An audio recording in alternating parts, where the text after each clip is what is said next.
Hello friends, கிழங்குகள்லேயே ரொம்ப ஆரோக்கியமான கிழங்கு அப்படின்னா அந்த சேனை கிழங்குகளை சொல்லலாங்க. ரொம்ப உடம்புக்கு அவ்வளோ நல்லது. உடல் சூட்டை தணிக்கக்கூடியது. மூல நோய்க்கு, மலச்சிக்கல் ப்ராப்ளம் உள்ளவங்களுக்கு இதை எடுத்துக்கலாங்க.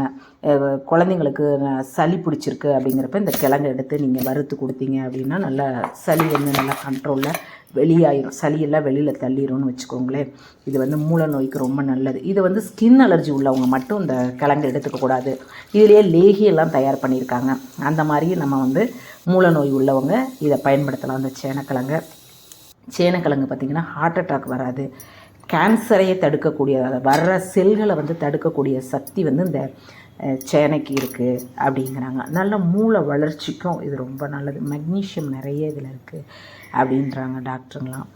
இந்த சேனையை பார்த்திங்கன்னா நம்ம மாதத்தில் ஒரு 2 தடவையாவது நம்ம எடுக்கிறப்ப உடம்புக்கு ரொம்ப ஆரோக்கியமான இந்த கிழங்குங்க சேனக்கிழங்கு. இந்த சேனக்கிழங்கு பார்த்திங்கன்னா நம்ம உடம்புல உள்ள கெட்ட கொழுப்பு, கெட்ட கழிவெல்லாம் வெளியில் தள்ளுது அப்படிங்கிறாங்க. இது விளைச்சலே 3-4 மாதம் ஆகும்.